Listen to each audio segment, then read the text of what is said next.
Hello, everybody. Welcome back to another episode of Desert Life and Adventures. It'll be a little bit different kind of video today. Bear with me as I work my way through it, because it's going to be a combination of some live video and a lot of pictures and narrative. And hopefully we're talking about I want to say a 50-year period here. So kind of bear with me and we'll get through it. I'm hoping that I can get going here again on my 53 Ford Victoria. A lot of you guys have seen this back in the background here in some of my other videos. So first thing I want to do is give you the backstory on it. It's got quite a history. If you're not familiar with the 53 Ford Victoria, it was Ford's 50th anniversary car. So here I got a couple signs here. It's kind of hard to tell from that one. Here's an actual picture of one over here. So this was Ford's 50th anniversary car. There's more that are actually 50th anniversary. This just happens to be the Crestline Victoria. And the unique thing about it, I think it was their higher end car. I know there's custom line. You can tell the 53s actually have a horn button, and I've got mine laying around here somewhere. And it says Ford's 50th anniversary. I'll get that dug out here maybe and show you what it looks like. But not sure what all models they had, but near as I can tell, the Crestline Victoria was their higher end car. This thing has a lot of stainless. So this is a hard top, which means you don't have a B pillar here. You can see all the stainless there. Pretty much from here up, all of the windshield, all of the side windows. The back window has a big trim piece that goes along here all the way around the bottom. And here it all is laid in here. 99% of it anyhow. There's about a 2-inch band that goes across that back window. You got these that go here on the, probably for the other side, but they go on that might be it. Goes on the C pillar there. So it's got, I hesitate to call it chrome. That's what a lot of people would call it nowadays, but it's actually stainless. Fortunately, I have all of the stainless except for, I believe, one piece for this car. I actually just picked one up off of eBay the other day that I didn't have, and they're kind of hard to find because this is a two-door, and this is the trim piece that goes clear down here on the rear quarter. I've been watching eBay, watching for one, and come across this one. I kind of watched it for a few days. Guy said it had one dent in it, which I have not been able to find yet. It's going to take a little polishing. You can see the other one here, the original one. It needs some polishing too, but I went ahead and broke down a year or so ago and bought me a stainless polisher with all the wheels and the compound and that kind of stuff, and so I'm able to do that. It was hard to do because you start out, typically depending on the depth of your scratches, you start out with 80 grit, maybe 180, 220, like I say, depending on the depth of your scratches. and you work your way up to like 5,000. And when you have that stainless trim, and it's so hard to come by, man, I sat there and it took me quite a while to get up the courage to take that sandpaper to the trim. And actually what I did is I have some extra trim off a parts car I bought, so I practiced on it first. And pretty amazing, really amazing. As we get into this project and I start doing more videos of it, I'll actually show you guys that process because I was amazed. But so this car, history behind it, and I'll be throwing up some pictures here because I had this long before my YouTube channel, before anybody even knew what YouTube was. And so a lot of pictures.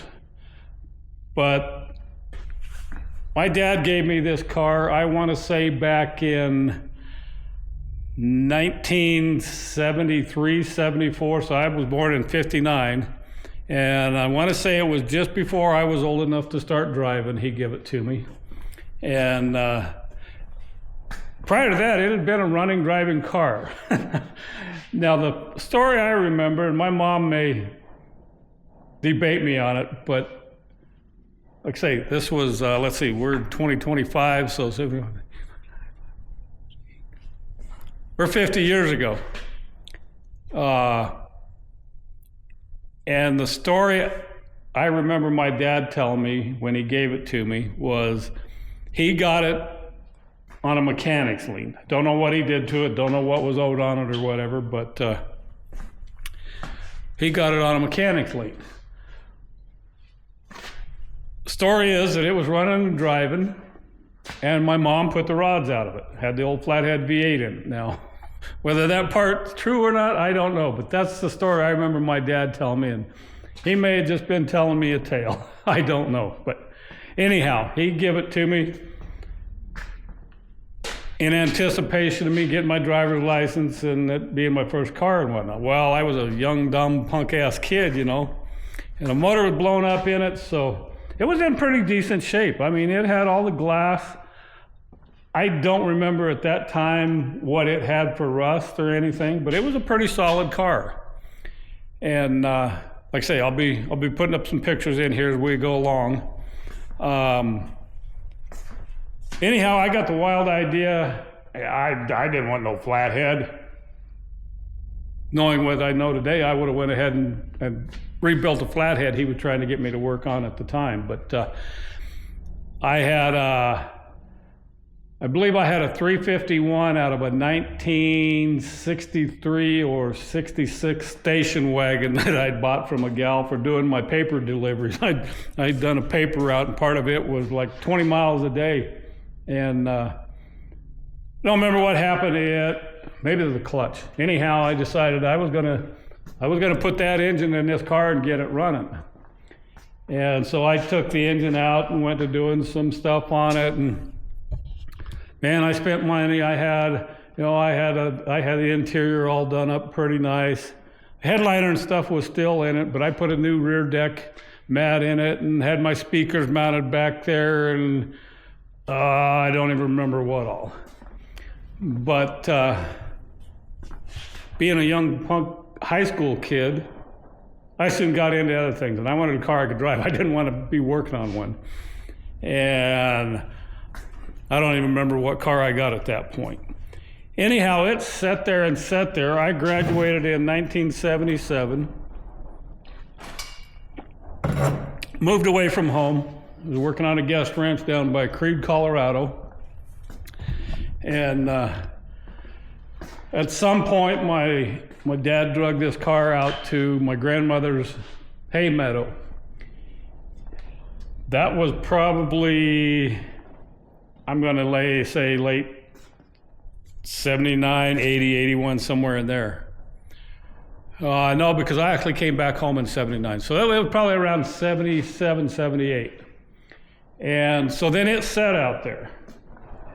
And I kept thinking, you know, I ought to get that thing in and start working on it and get it going. And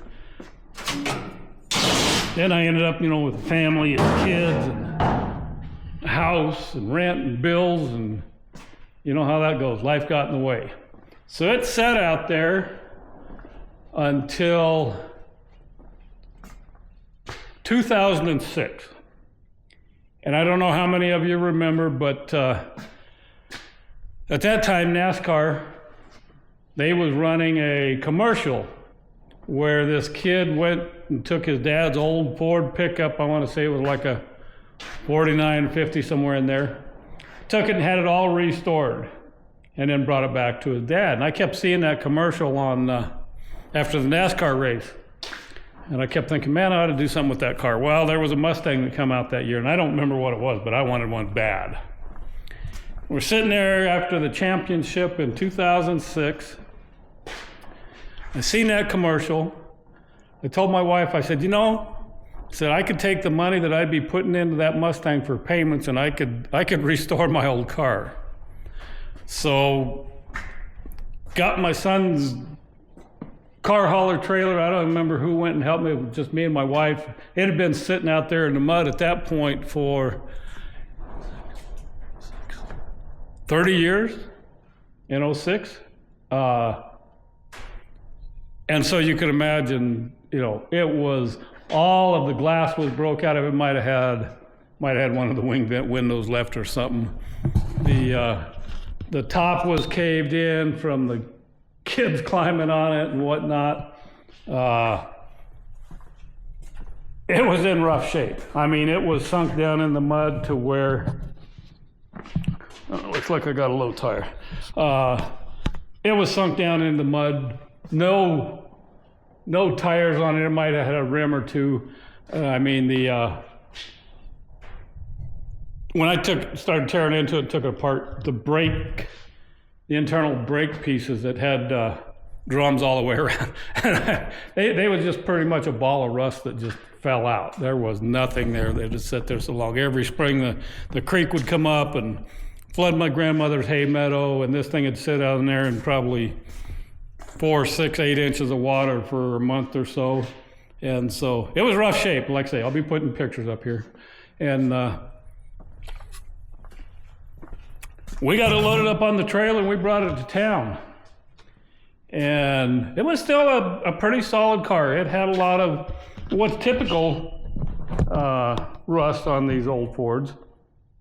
Down here along the bottom of your front fender. The doors were pretty good. The bottom rockers were pretty much gone.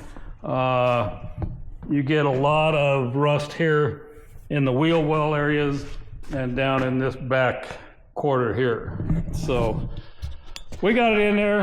I got it in the shop, went to work on it, stripping it down, cleaning it out. It had 30 years of, so in Colorado we have what we call whistle pigs. They're a marmot. And it had 30 years of whistle pig poop in it. And good pressure wash, got it cleaned out, vacuumed out, stripped down, and went to work on it. And found me a place where I could get replacement quarters, bought me a little 140 Hobart handler. That's what that little welder is, the one you see in my video. And this vehicle is where I learned to wire feed weld at. And fortunately, doing sheet metal panels like that, it's not real hard. I've learned a lot since then. I was trying to weld beads, etc., and now I figured that zit, let it cool it off. More little dots. And went to work on it. In the meantime, my son came across at least 2 more. One was a Victoria, and I think one was a custom line. So they have a custom line and a main line. And one of them was actually the Victoria, so I was able to scavenge some parts off of it, some different stainless and just that kind of stuff. And strip those 2 cars down. I also ended up I have a flathead V8. I've got to get some machine work done. My mom had an old, 2.5-ton grain truck she'd bought from a guy there. And I'm not sure what happened. It got parked. I was out going through all of their stuff and found it. Figured out it had a flathead. So I pulled the engine and radiator, any of that kind of stuff I thought I might be able to use. Well, when I went to seeing what was wrong, it had a stuck valve. And unfortunately, I messed up the valve seat on one of the valves that was stuck. So down here where I'm at now, they've got a machine shop in Kingman that actually works on those old flatheads and stuff. So one of these days, my plan is to hopefully get it rebuilt. I'll have to get it magnafluxed, make sure there's no cracks, that kind of stuff, and get it rebuilt and dressed up with some performance parts and get it put in here. Anyhow, I didn't have an engine, so I just started working on the body and replaced all of my front tie rod, bushing, tie rod ends, all that kind of stuff.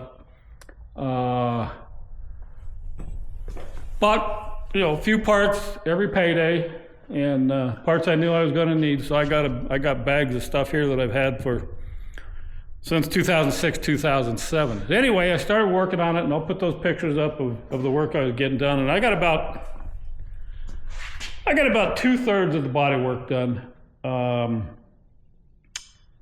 Pretty much got the passenger side done, I believe, and then I still had the driver's side to do. Well, then in 2008, I got a wild hair, and we bought a Harley. You guys have seen it here, lurking in the background as well. And so needless to say, the 53 got put on the back burner for a while. I bought this Harley in June of 2008 from an adjoining fire chief. This is a 2003, so it's 100th anniversary firefighter special edition. And he'd get a new one every 2 years, but he'd hung on to this one. And fuel prices got so high that I started looking around for a bike, and I ended up with this one. June of 2008, and we rode it up until about 2019 when I had to have both knees replaced. But it now has 103 or 105,000 miles on it. So that car got put on the back burner for it. And then in 2013, the year came along. And if you've seen my videos, you kind of see the backstory on it. I spent about 3 years completely rebuilding it,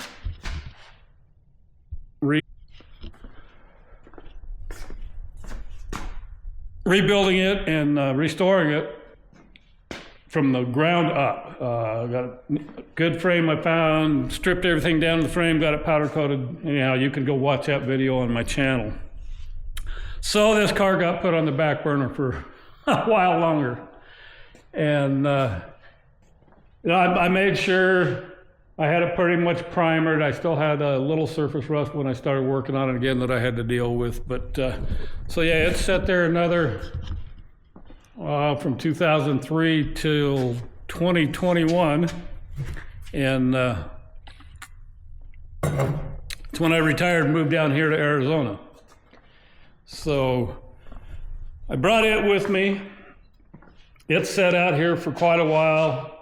I didn't have a garage to work in or anything, so, kind of a pain not having a place to work on it. And then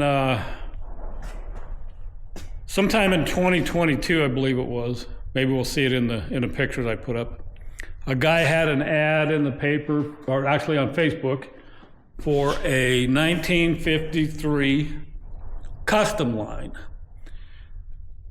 And it was a 4-door. And he said running and driving. And so I kind of watched it. At that point, I had bought my backhoe, and I was doing some work on the side down here for people. It got to where it was like a full-time job. But I had jobs lined up doing that. So I kind of watched it knowing I couldn't get away. It's, I don't know, couple hundred miles from here to Congress, where me and my friend went and picked it up. Anyhow, one day I'd saved that post, and I got on there and I thought, I better let him know I'm interested. So I sent a message to him off of the post, and he was wanting, he'd marked it down from 2,500 to 1,500 or 2,000 to 1,500, something like that. I thought, man, I better let him know I'm interested. I knew I could use parts off of it. So I messaged him. I said, is it still available? Well, not 30 seconds after I sent that message, that ad changed. And he marked it down to $500. And I'm like, holy cow, I got to get this thing. So he messaged me, said, yes, it's still available. And I said, I'm interested, but I said, I can't get there this weekend. It'd have to be next weekend. He said, well, he said, I'll keep you in mind. He said, if it's still available, you can come and get it. And I thought, you know what? I'm not going to take that chance. I called a couple of people that I was doing some work for, and I said, hey, here's what I got going on. Can you wait a few days? And they was like, no problem. They'd had trouble finding somebody to do the work anyhow. And so I messaged him. I said, if you'll hold it, I will be there tomorrow, $500 cash.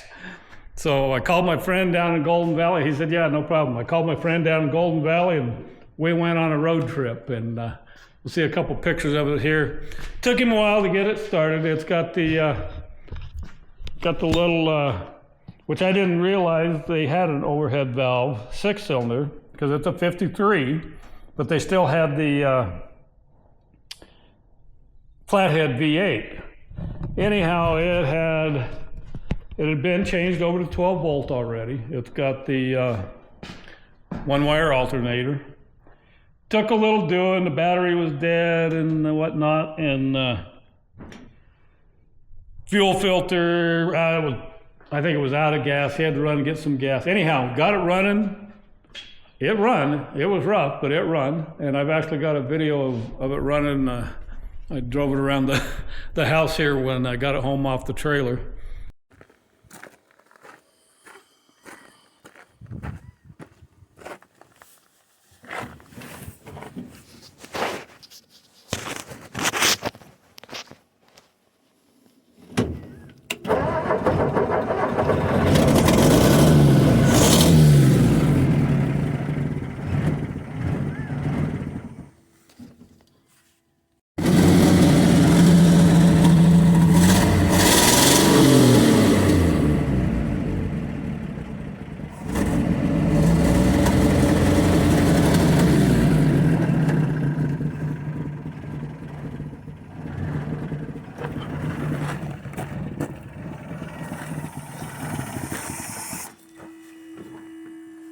And got the, believe it's a 3-speed automatic in it. And so got that car here, took an inventory, looked at all the parts I could use off of it, and I started stripping it down. The body was terrible on it. I mean, it was rusty. It was a California car. I don't know anything about it before that, but that's where he'd brought it from, was California. All I knew is it run and drove. So I got busy stripping off the fenders and that kind of stuff, and actually ended up, I pulled the engine, transmission, and the rear end. I put those all under this. I figured I don't know what gear ratio mine had or anything, and sitting out there, it's hard to tell what kind of shape the gears in the rear end even were in to begin with. Like say, the brakes and stuff were pretty much shot. So that gave me my drivetrain. Knew that way I'd have the gear ratio and transmission, everything that was designed for that motor. And I went to work on it. Got it where it was running and driving, and I'll put up pictures, like I say, of the history of it. Getting the engine in, getting everything cleaned up, and then I went to work on the body again. I had a few parts that I'd brought from Colorado that I'd had with it already. Inner rocker panel and some lower front fender repair panels, replacement panels, some of that kind of stuff. But I'll show you guys pictures of all that. Funny story, and I don't have the back seat in here. I have the original seats out of the car. So I when I was taking it all apart before I started, when I was going to do the motor and everything in it, we had a guy that had a local little upholstery shop, and I've got the back seat for it. Got them still up in my container. Anyhow, I got a hold of this guy and I said, hey, looking to redo my seats. And he said, yeah, no problem. This was probably 73, 74, 75, somewhere in there. $125. Man, I jumped on it. Well, then, like I say, being a punk-ass high school kid and buying other cars to drive and chasing girls and that kind of stuff, I didn't do anything on this. I didn't even go get my seats. And about, I want to say 10 years ago, the guy was getting ready to sell the building that he had his little upholstery shop in. And he stopped in my office one day and he said, hey, he said, I'm cleaning out my shop trying to sell it. He said, if you don't want them seats, he said, I'm going to take them to the dump. And I just went, wow. I had no idea he still had them. And this was after I'd brought the car in and started working on it and everything. So that just thrilled me to death. And I said, oh yeah, I still want them. Well, he still charged me the $125, but that's all right. At least he didn't pay me or charge me storage fees for all them years. So I've got the original seats that came out of it. They need redone again. It's got a few spots where they're coming apart. The thread kind of dry rotted, and unfortunately, about a year ago, I parked it. I'd had it parked outside the whole time, but I'd got the seats in it, and I had it where I could drive it around, and I parked it over out of the way so I could build my garage. And I have some little, I had trouble with my truck. A lot of you guys probably know that story. I had $5,000 worth of rodent damage from pack rats, ate the main engine wiring harness. So I bought some electronic rodent deterrents and put them on my truck. Never had any trouble with the Jeep or the side-by-sides. They don't bother them. And I threw a couple in here on the floor, mainly to keep the mice out. And you got to change the batteries about every 30 days. Well, I wasn't thinking about it, and I changed them in my truck one day. And then when I went to, it was in December, my son was down and he helped me get the car over here and stuff. I looked in there and a damn pack rat had got in and pulled most of the, it wasn't foam, it was kind of, I don't know what the hell it was they put in them back then. Anyhow, he kind of ruined my front seat. Well, what I figured out was with these rodent deterrents, you might be able to see, I got 3 of them on here. And I know. I got one on the bottom down there, and then I got 2 up here on the firewall.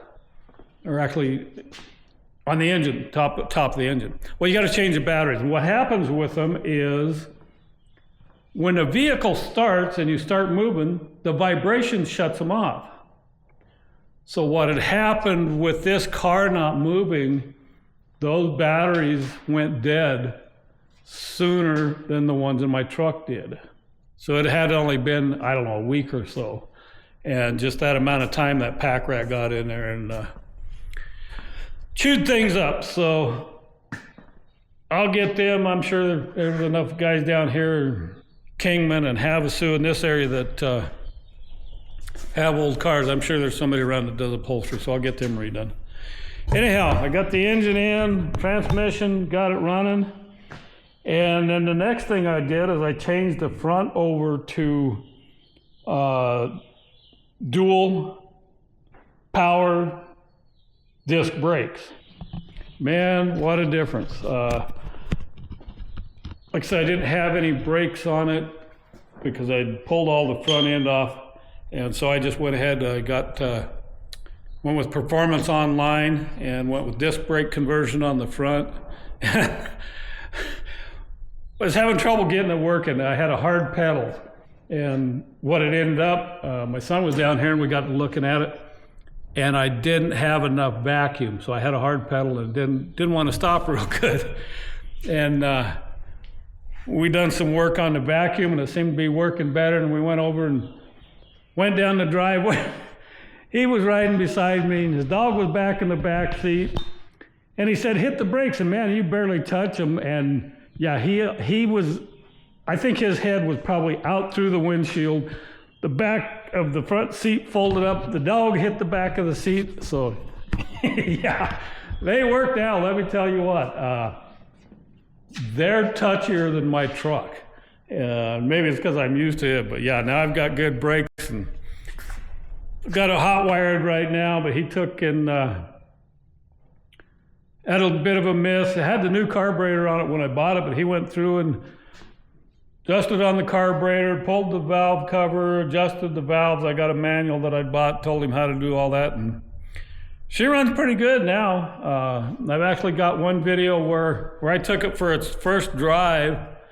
I don't remember what the date on that was, but yeah, first time this car is driven in 50 plus years. So hopefully now I got the garage, I got some other projects out of the way. I'm gonna get back on this thing. You can see I got the body pretty straight. I've been doing some adjustment on the doors. You can see there, my body line's not quite what it should be. I still got to move that fender a little bit. Got pretty good gap back here, up top, actually about midway. It gets wider up here and then narrower down there. I've got all the rust out of it. Everything that was rusty, I've used a rust converter on. Any bare metal, I went with a self-etching primer. You can kind of see over here, maybe this gap here was the same way. I started working on it, slice that, and I'll take and work this back, and then a little bit more adjustment on that door. So one of the reasons I wanted the parts car, I obviously needed a windshield and a rear back window. I knew the side windows wouldn't fit, but I thought the front and rear glass might. Well, unfortunately, they don't. They're not the same. And one of the reasons is this, because on the Victoria, this curve comes around so far. And I went ahead and ordered my flat glass, done a medium tint on it, got those all put in, learned a lot about door mechanisms, window cranks, etc.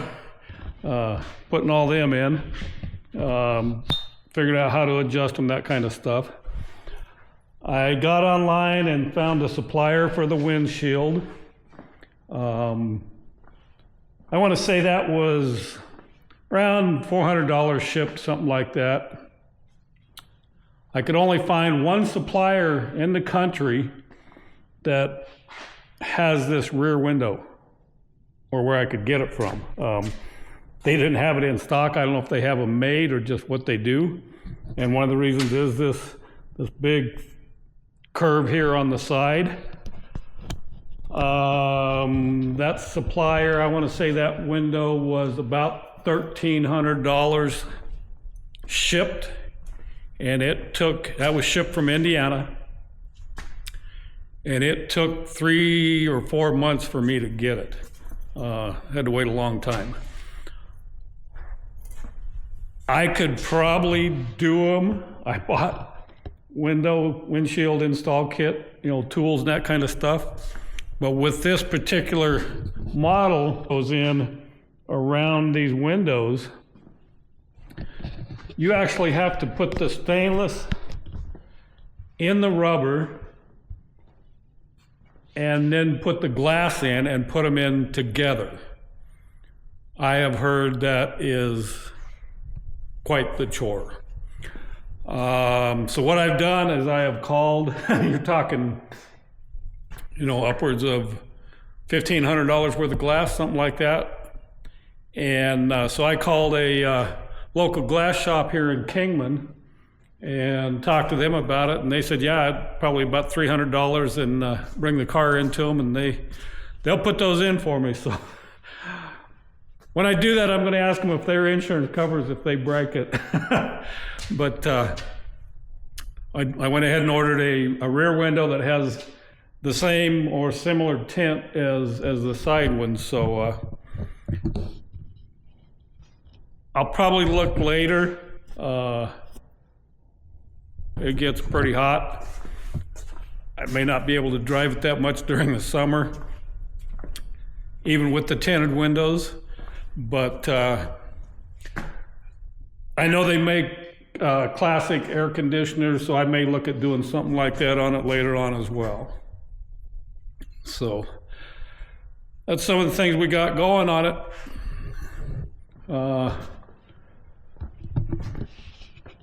Some of the parts I got a new steering wheel I found on eBay years ago that I paid about $300 for. Lots of new little parts and pieces for it. The little badge here goes on both sides. Just some of the chrome pieces that go on it. So let's see. What else have we got? My holdup now is, I've been doing rattle can when I repaint stuff. It's probably going to end up the same color as my Jeep. My son and I painted that. We got some, I believe it was single stage off of Eastwood, and that's how we painted it. And that paint job has held up really good. I'm impressed with how well it's held up. So this I'm going to end up, it's going to be white with a black top. And I don't have, like I said, I don't have to worry much. This is all covered. This has a piece that goes on here, covers all of it. Pretty much all of that is covered. But I believe what I'm going to do, and that's kind of why I'm getting all my gaskets, window rubbers, and all that kind of stuff fit. I'll probably go ahead and start making sure I have the clips I need to put all my stainless on. Make sure I don't need any more holes for that. If I do, I'll get them all drilled.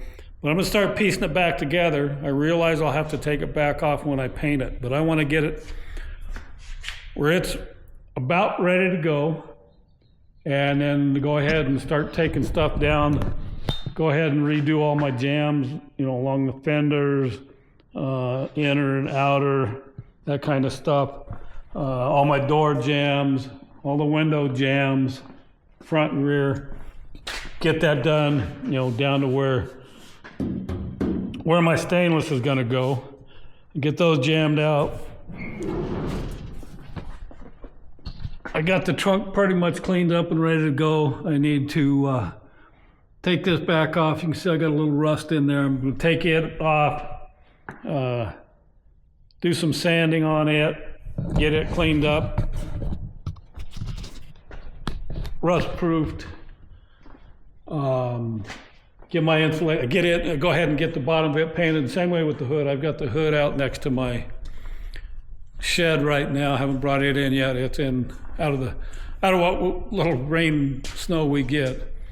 The underside of that all done, get the jams done, then put everything back together and then get ready to paint it. So, like I say, I've got all the stainless. Few little things I still have to get. I've got the dash, got it all completely redone. Got the 12-volt wiring changed over in it from the old dash, out of the old dash, the one car I bought. So it's all set up for 12 volt. And then I'll have to get all my new wires run and that kind of stuff. So hopefully there's going to be a lot of upcoming videos on this project.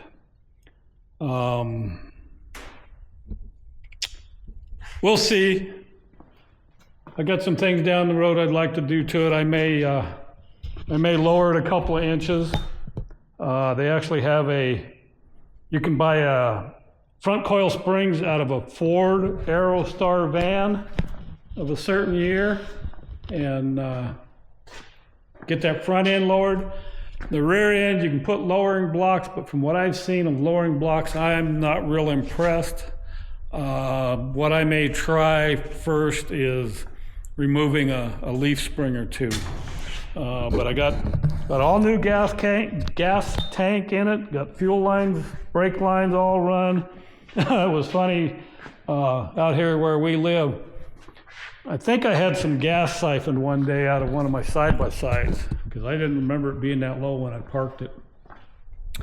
So with this being parked outside, I wanted to make sure I had a locking gas cap. Well, I looked online and couldn't find it. And I bought just a twist on somewhere and it didn't fit. And I was starting to get frustrated.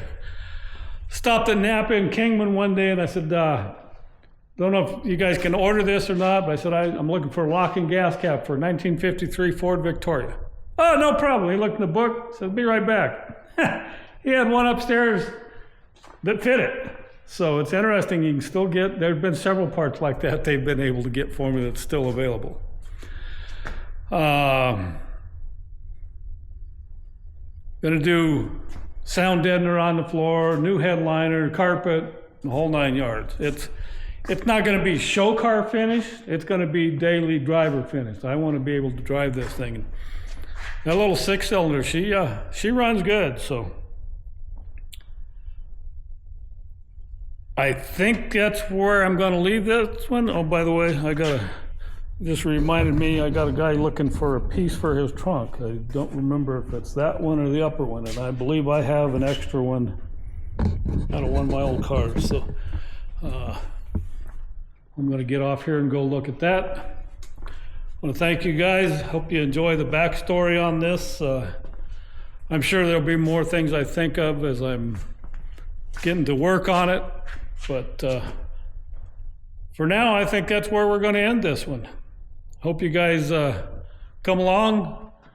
If you would like my videos, please subscribe. I'm getting a lot of views on my videos, but one last video I posted, I had about, I don't know, I want to say around 600 views, but I only got about 50 people subscribed. And in order to make this where YouTube's give me some money so I can do these projects, I need 1,000 subscribers, or no, 500 subscribers to start off with, and then they'll start selling ads, and maybe I can start getting a little money coming in to help me through on this project. So you guys have a good one. Make sure you subscribe, and you can hit the notification. That way you get notifications whenever I put up a new video. But hopefully this will be my primary project and videos here for a while.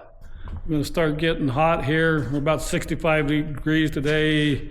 It's about not quite the middle of March.